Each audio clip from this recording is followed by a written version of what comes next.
مجھ سے خطرے میں ہے نظام، تبھی خطرہ ہے مجھ سے. گر سبھی مجھ جیسے للکارنے لگے، مطلب سوچے نا سر، گر سبھی مجھ جیسے للکارنے لگے تو زمینی خدا پھر کہاں جائیں گے؟ سبھی مجھ جیسے حق مانگنے لگے، سبھی مجھ جیسے حق مانگنے لگے تو کس پر بھلا یہ اپنا حکم چلائیں گے؟ یہ جو کالا صاحب براؤن صاحب جو ہیں سر.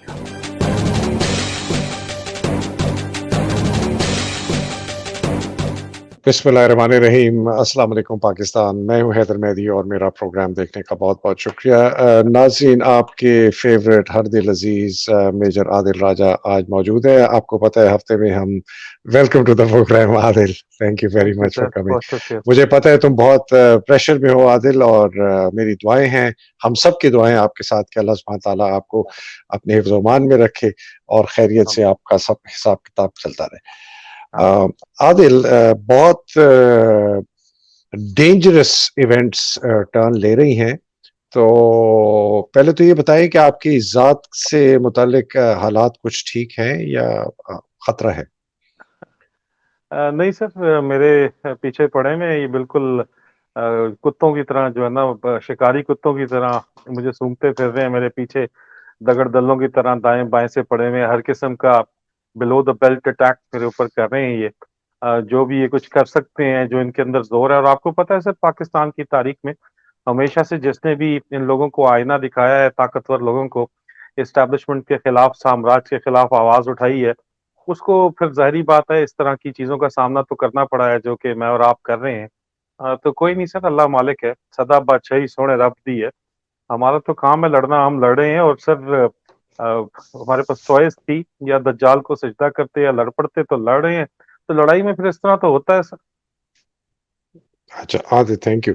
عادل، یہ بتائیں کہ جو آج خبریں آ رہی ہیں عمران کے اریسٹ کی، اور سنا ہے بڑی موومنٹ، آپ نے بھی اس کے متعلق ذکر کیا ہے، پنڈی میں بہت موومنٹ ہے، کیسے دیکھتے ہیں آپ اس کو؟ سر میرے ذرائع کے مطابق 1 مہینہ پہلے میں نے بتایا تھا کہ جی ایچ کیو نے جو اپنا پلان دیا ہے، جنرل عاصم منیر نے جو اپنا پلان دیا ہے ڈرٹی ہیری کو، ڈی جی سی کو براہ راست، اس کے مطابق الیکشنز انہوں نے ڈیلے کروانے ہیں. نیشنل گورنمنٹ کے اندر یہ زیادہ انٹرسٹڈ ہیں.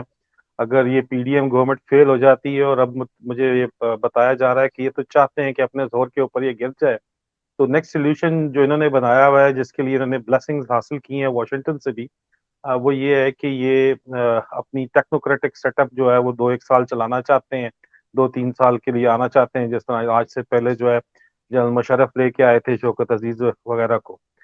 تو ابھی تک تو سر یہی لگ رہا ہے کہ the planning technocratic government, technocratic set up. اور اس سلسلے کے اندر عمران خان کو گرفتار کرنا جو ہے وہ بالکل اس کا it's part of the entire game. انہوں نے اسی وقت آرڈر دے دیا تھا. پچھلے مہینے میں نے یہ آرڈرز بتائے تھے جی ایچ کیو کے، ہو بہو اسی طرح واقعات رونما ہو رہے ہیں، جھوٹے مقدمات بنائے جا رہے ہیں، پی ٹی آئی کی لیڈرشپ کو گرفتار کیا جا رہا ہے، اور عمران خان موسٹ ڈیفینیٹلی نشانے کے اوپر ہے سر. عادل، جو میرے پاس دو ذرائع سے خبریں آئی ہیں، ایک عمران کے ذرائع سے اور ایک پاکستان مسلم لیگ نون کے اندر کے ذرائع سے. عمران کے ذرائع سے خبر یہ ہے کہ عمران کو بالکل احساس ہے کہ یہ اس کو ٹریپ کر رہے ہیں، یہ کسی طریقے سے چاہتے ہیں کہ اس کو بانی گالہ سے، اپنے رضوان پاک سے باہر نکالا جائے، اور جیسے یہ باہر نکالا جائے تو لوگ ارد گرد نہیں ہوں گے تو اس کو اریسٹ کر لیں، جو کہ آپ نے بات کی. ایک تو یہ میرے پاس بہت سٹرونگ خبر ہے. اور عمران پورا اپنا قانونی اور آئینی جو اختیار ہے اور حق ہے وہ استعمال کر رہا ہے، اور امید یہ کر رہے ہیں کہ جو ہمارے کورٹس ہیں وہ اس قسم کی بدماشی، دہشت گردی کو ہونے نہیں دیں گے. ایک تو یہ میرے پاس خبر ہے. دوسری خبر ہے مسلم لیگ ذرائع کے اندر سے کہ انتہائی زیادہ بہت بڑی پھوٹ پڑ گئی ہے جو شباز گروپ ہے اور نواز گروپ ہے. اور جو لوگوں نے کہا ہے کہ یہ جو منی بل پاس ہوا ہے اس کے اندر آپ نے تو ہمیں ایک سر چھپانے کی جگہ نہیں دی، ہم تو واپس جا ہی نہیں سکتے اپنے لوگوں کے پاس. اور ایک بڑی انٹرسٹنگ خبر آ رہی ہے کہ شاید خاقان عباسی کو یہ کیئر ٹیکر پرائم منسٹر بنائے. شاید خاقان عباسی اس قسم کی کچھ سوچ رہا ہے کہ اس نے آگے سیاست نہیں کرنی، لیکن بتایا اس کو یہ رہے کہ بھائی تو 3 سال پھر وزیر اعظم رہے گا. تو واٹس یور نیوز آن دس؟ سر، شاہد خاقان عباسی اور ایاز صادق دونوں کے بارے میں میرے ذرائع نے جو دعویٰ کیا تھا، وہ اس کے اوپر میں بالکل اس کے ساتھ کھڑا ہوں. میں اپنے ذرائع کے دعوے کے ساتھ پوری طرح متفق ہوں. اور میں ابھی وہ ہوتا ہوا نظر بھی آ رہا ہے کہ مریم بی بی یہاں سے جو گئی ہیں، وہ زبردستی نون لیگ پہ قبضہ کرنا چاہتی ہیں. نون لیگ کی سیاست تو ویسے ختم ہو چکی ہے، جس طرح آپ بتا رہے ہیں اندرونی دھڑوں میں لڑائی اس وقت جاری ہے. لیکن جو پرانے لیڈرز ہیں، جیسا ایکس پرائم منسٹر ہیں شاہد خاقان عباسی اور ایاز صادق جیسے لیڈرز، انہوں نے بچگانہ اور بے وقوفانہ قسم کی جو مریم نواز کی جو حرکتیں ہیں، ان کو ان کی لیڈرشپ سے انکار کر دیا. اور اس وقت میرے ذرائع کا یہ دعویٰ ہے کہ مریم نواز کے جو نیا استاد ہے، وہ بذات خود ڈرٹی ہیری ڈی جی سی میجر جنرل فیصل نصیر اس کا اس وقت استاد ہے، جو کہ ایک طرف تو پی پی پی کے لیے راہ جو ہے وہ ہموار کر رہا ہے. بلاول کے وزیر اعظم بننے کے لیے آرڈرز کے تحت، جو پرانا آپریشن سائیکلون کے تحت سندھ میں پہلے ہی ان کی حکومت ہے، بلوچستان میں آئندہ آنے والے دنوں میں باپ پارٹی مکمل ضم ہو جائے گی پی پی پی کے اندر. سدرن پنجاب کے اندر بھی جو ہے وہ پی پی پی کا راج ہوگا. نون لیگ کا صفایا ہو رہا ہے، لیکن ساتھ ساتھ اپنی ذاتی حیثیت میں وہ مریم نواز کو بھی مشورے دے رہے ہیں. یہ میرے ذرائع کا دعویٰ ہے اور یہ کنفرم بات چیت ہے سر. لیکن سر، یہ جو کچھ ایف آئی اے کے مقدمے بنائے گئے ہیں شاہد خاقان عباسی کے اوپر، اور ایف آئی اے کے مقدمے جو ہیں وہ بنائے گئے ہیں ایاز صادق کے اوپر، وہ پریشرائز کرنے کے لیے رانا ثنا کے ذریعے کام کروایا جا رہا ہے کہ مریم کی لیڈرشپ کو منوایا جائے. تو اس سچویشن میں مجھے تو کہیں سے نظر نہیں آتا ایکٹنگ پرائم منسٹر ان کا بننا. کسی ٹیکنوکریٹ بھی نہیں ہے وہ کسی بھی طور کے اوپر کہ ان کو بنایا جا سکے کسی بھی طرح ایکٹنگ پرائم منسٹر. لیکن یہ اس وقت یہاں پہ صرف اقتدار کی جنگ چل رہی ہے، اور اس اقتدار کی جنگ کے اندر یہ بات واضح ہے کہ کسی بھی طور کے اوپر مریم نواز جو ہے وہ اپنا نون لیگ کی مکمل وہ لیڈرشپ حاصل کرنا چاہتی ہیں. اس کو ملے گا، اور اس کے نتیجے میں کیا، یہ ایک بہت بڑا سوالیہ نشان ہے. کیونکہ کوئی بھی بندہ جو ہوش میں ہے، کوئی بھی بندہ جو اس کے اپنے رائٹ فریم آف مائنڈ کے اندر ہے، وہ نون لیگ کے ابھی حمایتی نہیں بنے گا. نون لیگ کے ٹکٹ کے اوپر وہ لڑے گا نہیں. پیسہ یہ دونوں ہاتھوں سے جو لٹا رہے ہیں وہ تو لٹا رہے ہیں، لیکن میرا نہیں خیال کہ نواز شریف بھی واپس آنا چاہیں گے ان حالات کے اندر جو اس وقت حالات بنے ہوئے ہیں. زرداری صاحب ان سے اپنے اندر کھاتے ملے ہوئے تو ان کے ساتھ ہیں، لیکن ان سے اپنے بدلے مکا رہے ہیں. اور دوبارہ یہ ثابت ہو رہا ہے کہ ایک زرداری سب پہ بھاری یہاں پہ دوبارہ ثابت ہوتا نظر آ رہا ہے بہرحال. بالکل عادل، بالکل. یہ بائی دا وے اب ایک پیپلز پارٹی کے بھی مجھے اس نے کہا ہے کہ مہدی صاحب آپ یہ دیکھ لیں، یہ Asif Zardari P M L N کو بالکل جس طرح قیمہ نہیں بناتے گوشت والے، یہ ان کا قیمہ بنا کے چھوڑے گا. اس کا یہ خیال ہے کہ جب یہ ایک نکل جائے گی بیچ میں سے تو پھر یہ 2 دھڑے بنیں گے اور یہ سندھ کو قابو رکھے گا کسی نہ کسی طریقے سے، یا یہ فوج کی مدد سے یہ پرائم آصف منسٹر زرداری کو بنوائے انہوں گا. نے 8 سال جیل کے اندر رکھا، جیل میں اس کو ٹارچر کیا. وہ کس طرح بھول سکتا ہے؟ وہ بلوچ قبیلہ اس کا ریونج پہ وہ بلیو کرتا ہے. میرا تو نہیں خیال کہ وہ بھولے گا جو انہوں نے اس کے ساتھ کیا. ہوں ہاتھی کے دانت کھانے کے اور دکھانے کے اور ہیں سر. ہاں، بیکاز وہ بیسکلی شطرنج کا پلیئر ہے، وہ چھوٹا ٹیکٹیکل ہے. حالانکہ یہ میں نے ایک تصویر دیکھی جس کے اندر 5 لوگ بیٹھے ہوئے تھے: بلاول، آصف زرداری، شہباز شریف، مریم نواز اور حمزہ. یہ ابھی ان کی ایک میٹنگ ہوئی تھی تو میں نے اس تصویر کو دیکھ کے سوچا، میں نے کہا یار ان لوگوں نے عادل کس طرح ہماری قوم کو لوٹا ہے. اور یہ اس سے ایک میں بات جوڑ کے سوال آپ سے کرنا چاہ رہا ہوں. میرے پاس ایک انٹرویو میں نے کیا تھا جاوید حسن صاحب کے، جو بڑے معروف economist, chairman economic advisory group کے، ابھی چھپا ہے. وہ کہتے ہیں کہ مہدی صاحب یہ جو 70 سال 75 سال کا جو پاکستان پہ قبضہ ہے نا، بیسکلی 3 گروپوں کا، جس میں فوج سب سے زیادہ جو کہ اس کے بعد طاقت اور انفورس کرتی ہے، وہ انفورسر ہے. جس طرح بدماش ہوتا ہے نا، وہ انفورس کرتا ہے بدماشی گلی کے اندر. اس کے ساتھ ملے ہوئے کرپٹ پولیٹیشین جو کاروباری ہیں، جو پیسہ بنانا چاہتے ہیں، ان کے ساتھ ملے ہوئے بگ بزنس انڈسٹریلسٹ جو بھی پیسہ بنانا چاہتے ہیں. اور چونکہ فوج اب بزنس میں آ گئی ہے، 50 سے زیادہ ان کی بزنس کمپنیز ہیں فوجی فاؤنڈیشن کے تھرو، جس کے میں اور آپ نے ایک اور بھی ہم نے کرنا ہے، وہ کہتے ہیں فوج کا بھی اب ایک ویسٹڈ انٹرسٹ صرف یہ نہیں ہے کہ وہ پیچھے سے سیاسی جوڑ توڑ کرے، وہ کاروبار کو بھی بچا رہے ہیں اپنے، اور یہ وہ کاروبار ہے جس کو 2600 ارب ٹریلین کی سبسڈیز اور ٹیکس بریکس ملتی ہیں۔ تو یہ جو ہم یہ 1 ٹریلین وہ کہہ رہے ہیں آئی ایم ایف کے 1 ٹریلین تم اپنے لیے گنجائش بناؤ، یہ 2600 ٹریلین ڈالر، یہ یونائٹڈ نیشنز کی رپورٹ ہے، یہ ہماری نہیں ہے۔ اور اس کے اندر پچھلے سال فوج کو صرف 364 ارب روپے کی مراد دی گئی، یہ اس کے علاوہ ہے جو ان کو بجٹ میں پیسے ملتے ہیں اور جو ان کی 400 ارب کی ان کی پینشنیں ہیں۔ یہ جب میں یہ دیکھتا ہوں تو میں، وہ کہتا ہے لیکن جمہوریت آئے گی، میں عادل آپ سے سوال یہ ہے، الیکشن یہ کرانے نہیں دیں گے، عمران کو یہ اریسٹ کرنے کے چکروں میں یا ڈسکوالیفائی کرنے کے چکر میں، تو یہ کیسے یہ تین جو یہ دیو اجدہے سانپ بیٹھے ہوئے ہیں، یہ کیسے ٹوٹے گا؟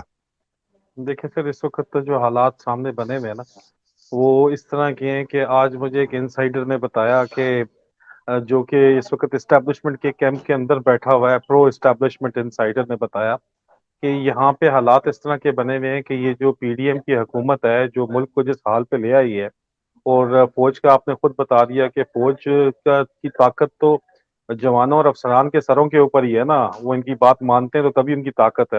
اگر ان کی تنخواہ میں اتنی بائنگ پاور ہی ختم ہو جائے گی کہ 10 دن سے اوپر وہ راشن پانی اپنے گھر کا ہی نہیں خرید سکیں گے، تو ظاہری بات ہے سر، وہ پھر کیوں اسٹیبلشمنٹ کی اپنے باسز کی بات مانیں گے؟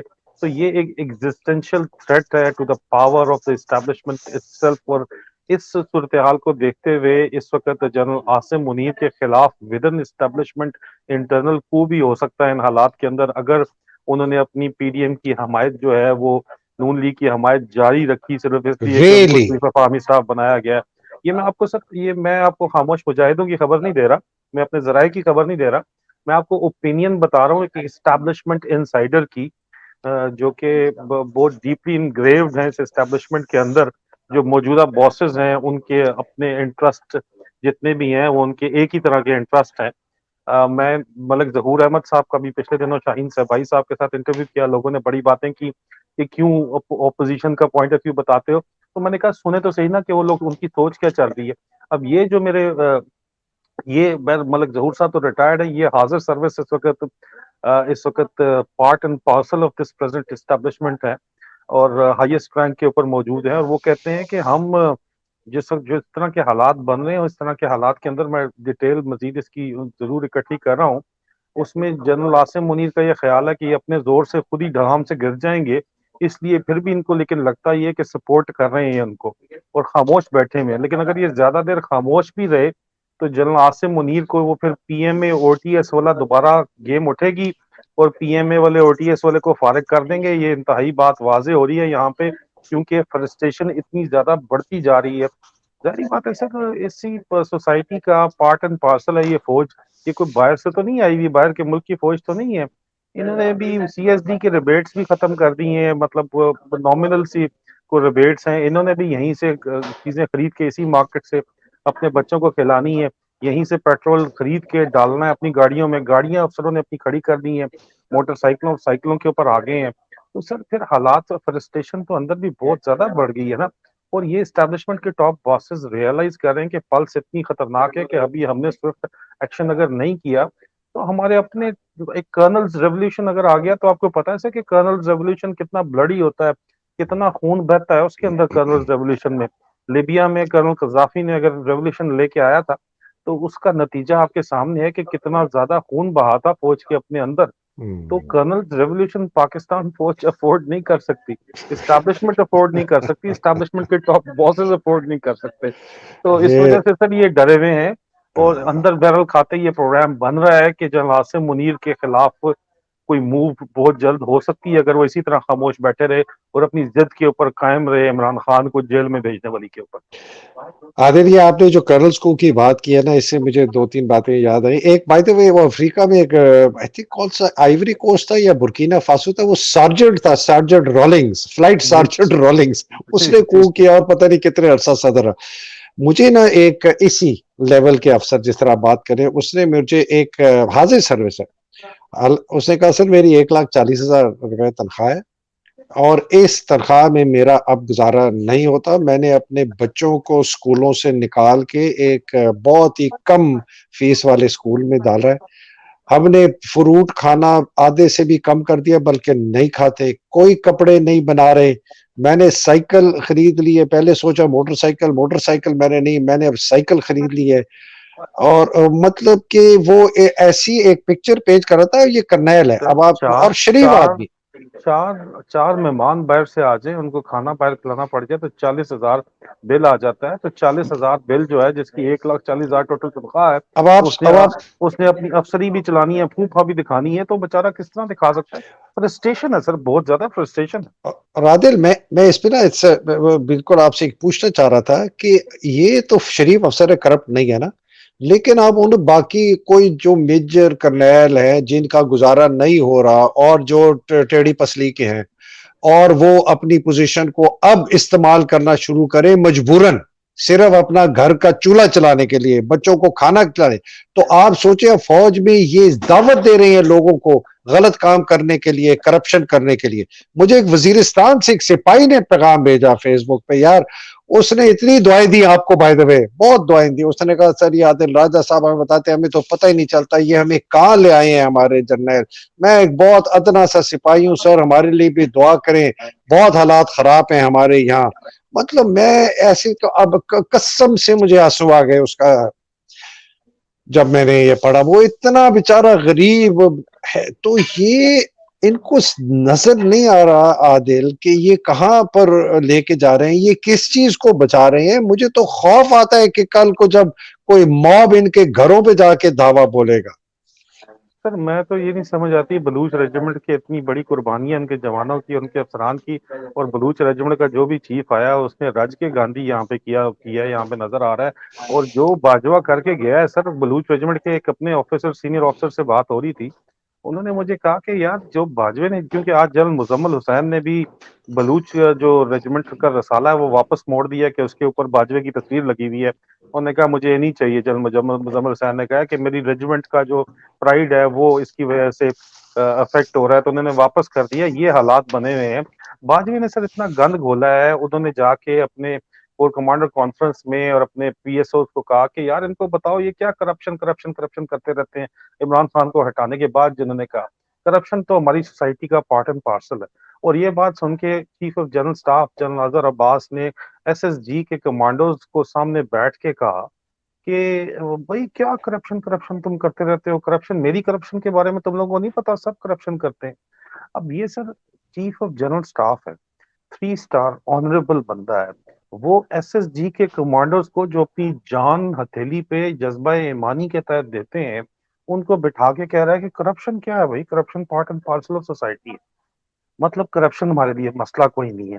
جب سر اس طرح کی بات چیت ایک فوج کے اندر ہوگی تو پھر جوان تو روئے گا ہی نا سر، ینگ آفیسر تو روئے گا ہی نا سر، میرے آپ کے جیسے لوگ جو ہیں وہ تو روئیں گے ہی نا سر. کتنے لوگوں کے پاس اتنی استعداد ہے کہ وہ پاکستان سے باہر نکل سکتے ہیں، اور نکلنے کے بعد بھی یہ کتے کی طرح پیچھے پورے کا پورا کلیپٹوکریسی پڑا تو رہتا ہے سر. لیکن بات یہ کہ سر حالات تو اس قسم کے بن گئے ہیں کہ یہ کہتے ہیں کہ بالکل چپ کر جاؤ. پہلے زمانے میں چپ کر کے چلو گزارا چل جاتا تھا، اب کون سی نئی جنگ ہم شروع کرائیں گے یا شروع کرانا چاہتے ہیں؟ 9/11 ہو گیا تو مشرف صاحب جو ہیں وہ بچ گئے، لوگ ناراض ہو جاتے ہیں مجھ سے بات کے کرنے پہ. It was a blessing in disguise for general Musharraf alone. اور اس کے بعد جب دوبارہ ان کی گورنمنٹ جانے لگی تو انہوں نے لال مسجد کر دیا. لوگ اس کے اوپر بھی غصہ کرتے ہیں، چلے ابھی وہ گزر گئے، اس کی بات نہیں کرتے. لیکن یہ کون سا نیا کٹا ابھی کھولنا چاہتے ہیں؟ چائنا کو لڑانا چاہتے ہیں امریکہ کے ساتھ، یا روس کو لڑوانا چاہتے ہیں؟ وہ تو نظر آ رہا ہے یوکرین کو یہ فل فلیج سپورٹ جو کر رہے ہیں اس کے اندر تو ساری سچویشن کلیئر ہے. لیکن یہ اتنا بڑا کون سا سپر پاور رائولری جو ہے جس کے بس یہ بیٹھ کے کھانا چاہتے ہیں؟ تو کھائیں گے تو یہ، لیکن کولیٹرل ڈیمیج کے اوپر مرا تو پاکستانی عوام جائے گی، مارا تو پاکستان فوج کا جوان جائے گا، مارا تو ینگ آفسر جائے گا نا سر. تو یہ عادل، بات ریئلائز نہیں یہ کرتے، سوری کیا کریں یہ بات یہ ریئلائز نہیں کرتے نا سر. یہ عادل، میں یہی میں سوچ رہا ہوں کہ دیکھیں یہ پاکستان جو مفتاح کہتا ہے 1% کا پاکستان ہے، ایک ایسٹیمیٹ ہے کہ پاکستان کے جو ابھی حیران کن، ایک سوری، پاکستان کے جو 100 بڑے کاروباری انڈسٹریلسٹ گروپس، ہاں، وہ پاکستان کی 80% دولت پہ قبضہ ہے. پاکستان کے 100، جس کے اندر فوج کا جو کنگلومریٹ ہے وہ سب سے بڑا ہے بائی دا وے. ہاں، یہ پاکستان کی 80% دولت پہ 2600 ارب روپیہ یہ مرات میں لیتے ہیں، ٹیکس بھی نہیں دیتے، باہر سے لون لیتے ہیں، پھر وہ کھاتے ہیں، پھر جاتے ہیں. اب وہ لون لینا بند ہو گیا. یہ جو جمود ہے، میں جو آپ سے پوچھا نا کہ یہ ٹوٹے گا کیسے، میں اسی سوال پہ پھر آتا ہوں. میں آپ کو مطلب I'm not trying to corner you. میں خود سمجھنا چاہ رہا ہوں کہ علاوہ قتل و غارت کے، خون کے، دعویٰ بولنے کے، لوگ پیٹ کے مارے باہر نکل کے آ کے بالکل پاگل ہو جائیں بھوک سے. اس کے علاوہ یہ ان لوگوں کو سمجھ آئے گی کہ یہ پاکستان کو تباہ کر دیں گے. نہ ان کے پلاٹ رہیں گے، نہ ان کی فوج رہے گی، نہ ان کے بیویوں کے ہیرو کے ہار رہیں گے، نہ ان کے بچے رہیں گے، نہ یہ خود رہیں گے. سر دیکھیں، جہاں تک یہ چیز ان کو دل میں احساس جگانے کی بات ہے، تو اس سے تو آپس کی بات ہے کہ میں مایوس ہوں. سر ججوں سے ہم اپیل اس لیے کرتے ہیں کہ جج ابھی بھی آدھے آدھے بٹے میں ہیں. کچھ آدھے جج ایسے ہیں جو کہ ریلیف پرووائڈ کر سکتے ہیں اگر وہ اپنی پستی دکھائیں. ایک جج بھی ان کے آگے کھڑا ہو جائے تو یہ کچھ نہیں کر سکتے. ایک ایماندار جج اگر کھڑا ہو جائے، اعتزاز احسن جیسا ایک بیرسٹر بھی ان کے آگے کھڑا ہو جائے تو یہ کچھ نہیں کر سکتے. سر اور یہ لوگ ججز نے کر کے دکھایا ہے، اس لیے ہم پھر بھی ان سے امید ہم نے رکھی ہوئی ہے. ہماری امیدوں پہ ابھی تک جو ہے وہ ریلیف ضرور ملتا ہے. 90 دن کے آرڈر ضرور آتے ہیں، لیکن اس کو چیلنج کر دیا جائے گا. پہلے نظر ثانی، اس کے بعد اس کو سپریم کورٹ لے جایا جائے گا. لیکن پھر ہم ججز کی طرف ہی دیکھ رہے ہیں کہ شاید وہ پاکستان کو بچا لیں. پاکستان کے مسائل کا حل صرف اور صرف صاف اور شفاف انتخابات ہیں، اور اس کے بعد ٹرانسپیرنسی ہونی چاہیے. سر ریکوٹک کیس میں بریگیڈیئر مختار نے کس طرح ملینز آف ڈالر خود کھا لیے اور بلین آف ڈالر جو ہے وہ باجوے کو کھلا دیے. کھول کے لائیں ریکوٹک سامنے. عمران خان پرائم منسٹر تھے، کیوں عمران خان کو مجبور کر دیا گیا کہ وہ بھی اس کے اوپر چپ ہے. ریکوٹک میں پہلے جو ہے وہ کہتے تھے 250-500 بلین، ابھی پھر اس کو کم کر دیا انہوں نے. میں نے شاہین صاحب صاحب کے ساتھ ڈیٹیل اس کے اوپر انٹرویو کیا. آپ ریکوٹک کے اندر بتائیں کہ ریکوٹک کا سونا عوام کو کھلائیں. بلوچستان کے اندر جو ہے وہ منرلز ہیں، لیکن سب سے پہلے ان کے اوپر حق بلوچستان کے عوام کا ہے. آپ کے آفیسرز وہاں پہ جاتے ہیں، سال کی پوسٹنگ جاتے ہیں، سال وہاں پہ اپنا ٹائم گزارتے ہیں. جو نظر آتا ہے بندہ اس کو کپ دیتے ہیں، اس کے اوپر اپنی نوکری بناتے ہیں، کہتے ہیں ہم نے دہشت گرد مارتی ہے. اور اس کے بعد وہ آگے چلے جاتے ہیں، اگلی پروموشن لے لیتے ہیں. 2 یا میکسیمم 2 سال کی پالیسی ہوتی ہے. اس طرح تو مسئلہ حل نہیں ہوگا. سر یہ پولیٹیکل عادل ایشوز ہیں، ان کو پولیٹیشینز حل کریں گے. سر اور یہاں پہ لوکل گورننس اس کی حل کرے گی. اگر فوج نے اپنا زور چلانا ہے تو صرف فری اینڈ فیئر الیکشن کروانے کے اندر چلوائے. فری اینڈ فیئر الیکشن ہی ان تمام مسائل کا حل ہے. لوکل گورننس ان مسائل کا حل ہے. ان تمام مسائل کا حل بات چیت کے ذریعے ممکن ہے. پاکستان کے پاس اتنے قدرتی وسائل موجود ہیں کہ اپنے تمام کے تمام مسائل کا جو ہے وہ معاشی مسائل کا بھی وہ حل پاکستان کر سکتا ہے.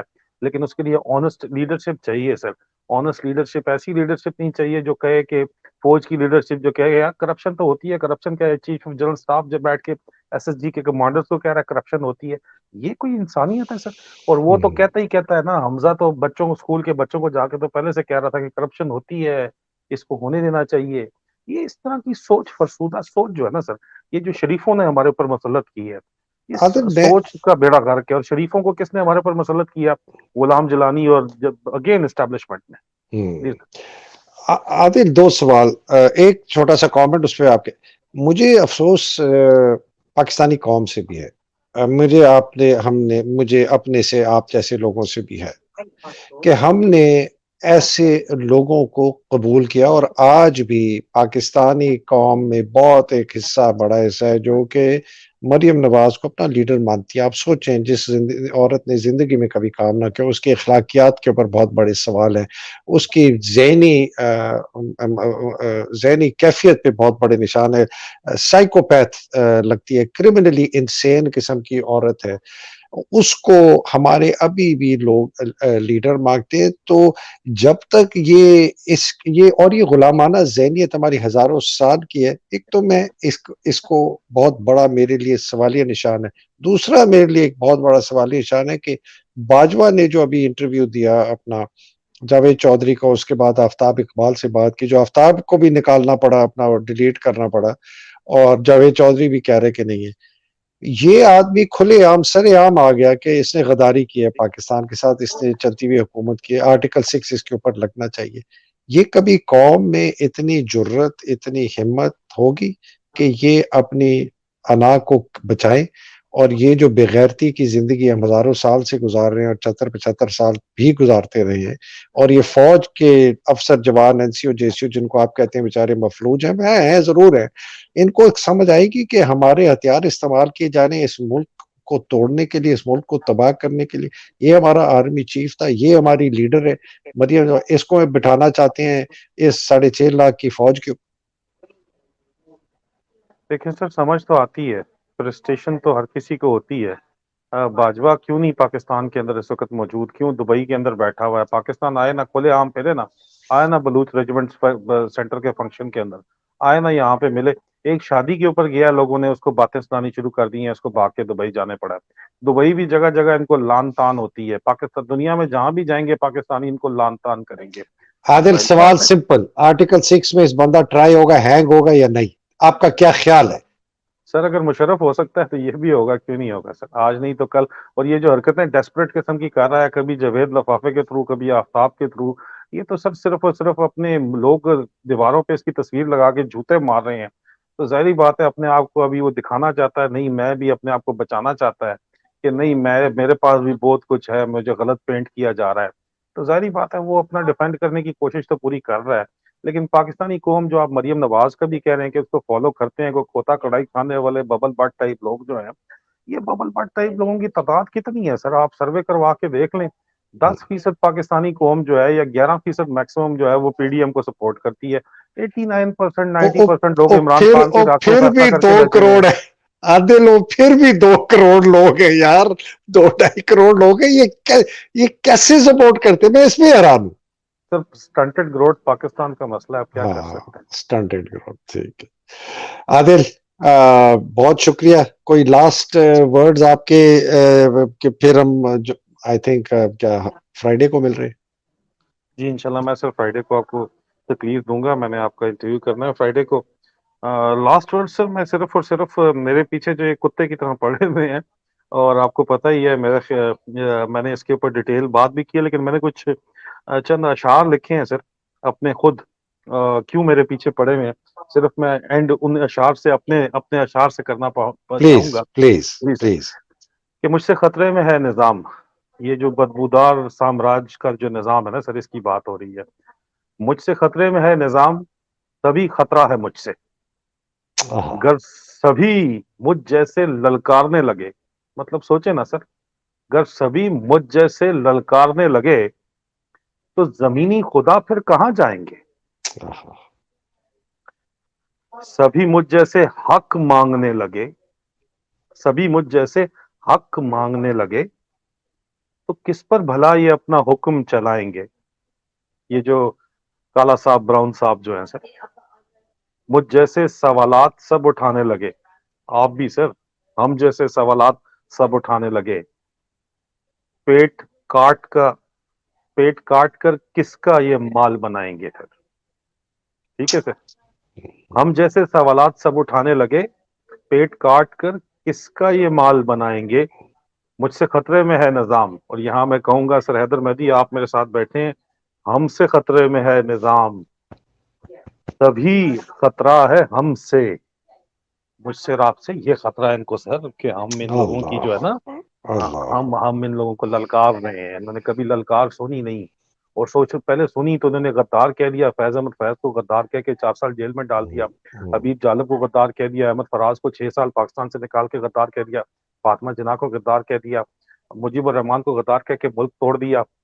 پھر بھی کوئی بولا تو اس کو پھانسی لگا دیا، بھٹو کو پھانسی لگا دیا جب وہ بولنا شروع ہوا تو، پھر نذیر کو مروا دیا جب وہ بولنا شروع ہوئی تو، لیاقت علی خان کو مروا دیا سر، اور وہ پتہ ہی ہے کن سرکمسٹانسز کے اندر مروایا۔ تو یا تو مروا دیتے ہیں یا غدار کہلا دیتے ہیں سر۔ تو سوشل میڈیا کا دور نہیں تھا، اب سوشل میڈیا کا دور ہے، میرے اور آپ کے جیسے لوگ سامنے بول رہے ہیں، تو ہم سے خطرے میں ہے نظام سر، کیونکہ ہم ان اللہ کو اکبر، للکار رہے ہیں۔ اللہ ہوگا۔ اور آپ اس پر ہی عادل اینڈ کروں گا، یہ نظام